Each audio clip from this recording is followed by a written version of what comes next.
BS'd, so managed with the optics that people see it as phony. So the fact that my little broadcast is so successful shows how dead on arrival they are. And me and Dr. Pieczenik were talking about this during a break. The whole system is having collapsed credibility. And things are devolving to the states in a good way. And there is a major political realignment. Not that this election's perfect, but it signals the true awakening. Dr. Pieczenik, you've got the floor for the last 10 minutes. Talk about the awakening or what your view is on it, expounding on that and where you see things going. And then talk about the real power structures in this country. Certainly the Army's not perfect. The Navy's not perfect. The Air Force, the Marines. But because they are basically all that's left of old Renaissance America, that's why I can pull up countless headlines and declassified documents where #1 enemy, returning veterans, #1 enemy, returning vets, #1 enemy, gun owners, libertarians. I mean, didn't the Obama administration know that when they went in and tried to train the non-enlisted officer corps, or the general enlisted, excuse me, the non-commissioned, that would wake them up? I mean, things like that, saying the military's the enemy, shows that we must have some traitors in charge. Let me put it this way. We have a phenomenal country. Unfortunately, we don't have leaders that are equivalent to the greatness of our country. What do I mean? Despite all of the problems that we've recently had, the Ebola epidemic, what happened? The military did not wait. General Dempsey, at his initiative, decided to send over 4,000 brave men and women in our Army to Liberia, not just to have them contaminated or be contaminated. On the contrary, what was used was intelligence, surveillance, and reconnaissance. They took all the drones from Afghanistan and Pakistan and used it over Liberia and Sierra Leone to monitor and evaluate the degree of the crisis in Liberia and Sierra Leone. In turn, they developed hospitals where in turn they had a command and control system which overrode the CDC and the non-existent of the Surgeon General. So the civilians failed. The President of the United States failed. The CDC failed. The director of the CDC failed. And the Public Health Service failed. As a result, our military went in command and control mode, did not ask for permission, was very successful in building the capability. And the Ebola epidemic will be ceased and stopped because of that and because of their initiative. In turn, we have a director of national intelligence, James Clapper, who's been in our system for over 30 years and has not been, and was asked to resign and refused to resign repeatedly, even though Obama denigrated him publicly, saying his intelligence wasn't good enough. Yet this past week, he was able to extradite and extract 2 American citizens quietly from North Korea. So we have an amazing military under General Martin Dempsey, who's very modest, very quiet, and very effective. The problem is within our military corps, we've had the braggadocio, the self-aggrandizing man.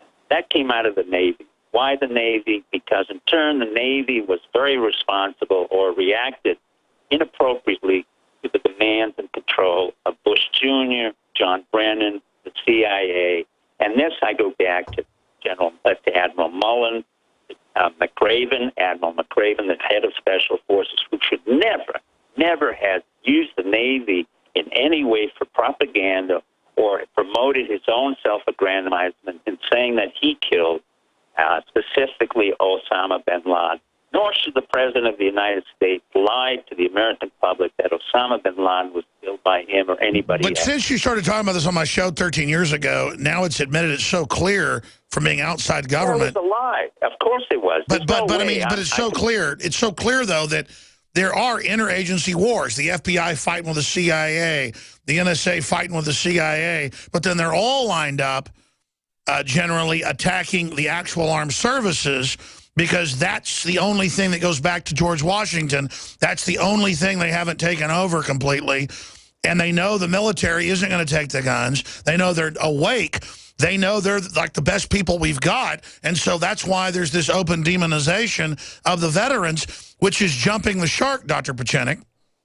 Well, this is exactly what I'm trying to say. We said this for a long time. Number one, the CIA really has to be scrubbed out and cleaned out. Brennan has to be fired, and so do the DDOs, the covert operatives, and the DIs, the analysts. For too long, and for a very long time, they've been under the influence of the Bush family, the Clintons, and others who went to Yale.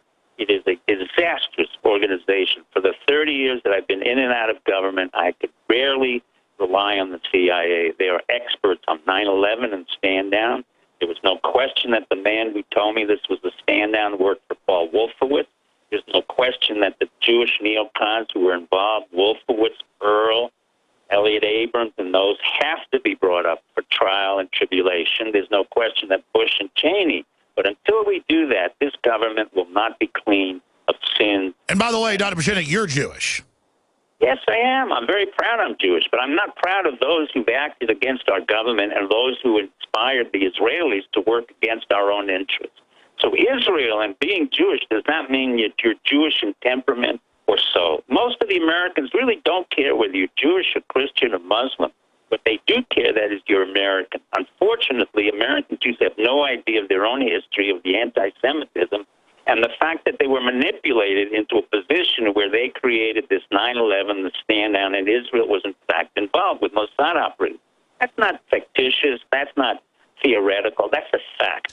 Sure. How many countries were involved? Saudi Arabia clearly as well. Saudi Arabia, Pakistan, the ISI of Pakistan. That's the Inter-Service Intelligence Service of Pakistan. You're talking about Israel, Mossad operatives who were already in my house in June before that 9/11.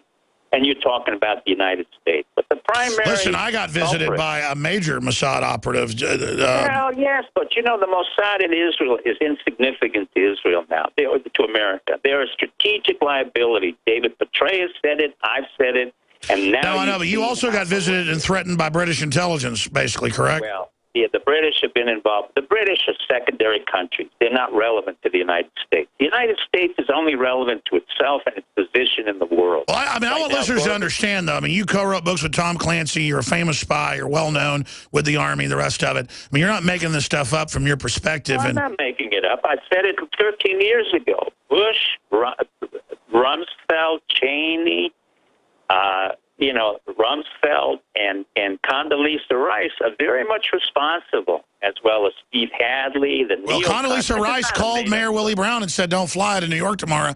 And again, I just want to be clear, there's a lot of criminal groups, whether it's the U.S., Israel, Britain, Pakistan, all of them have criminal groups within, manipulating, keeping people in the dark. But undoubtedly, there are radical Islamicists that are being funded and allowed to attack. And I really loved it a month ago when General Dempsey was in there being grilled by that little guy, the senator on the Armed Services Committee, Lindsey Graham, and Graham said there are no Muslims, countries funding ISIS, and Dempsey said, of course they're funding it. We're basically funding it too. So I do see that Dempsey stopped the attack on Syria, and that the military is saying no to a lot of this. So I think America's always calling for a military coup. I think what you're getting at is there's kind of a soft coup, a soft refusal to take the guns to start the Civil War. Our military will never attack a civilian. I can assure you that. However, our own civilians will attack civilians, i.e. the CIA, the President of the United States, 3 of them, Clinton. Let me be sure. Let me make it certain. Bill Clinton and Hillary were very much a part of 9/11. They're not absolved of this. Jeb Bush. No, I know. They ordered to stand down on killing bin Laden in 96 and 98. Dr. Pieczenik, you're on fire today. We're going to have you up for a full hour this week to get into this. Will you come back? Thank you, Alex, and thank your people, and thank America. We're on a good road. We're doing the right thing, and we've come to the right position. But thank you, Alex, for being very brave. Oh, yeah. Well, I know. I can tell you, this is dangerous, folks. God bless you. We'll talk to you soon, Dr. Pieczenik. Thank you. In fact, let's talk to him now. Set him up in the next few days so he can do it. That's it for today, folks. God bless you all. What you heard there was hardcore. Hope you know that. You're not going to hear it anywhere else. InfoWarsLife.com. Check it out today. I have set out to bring you the most hardcore, cutting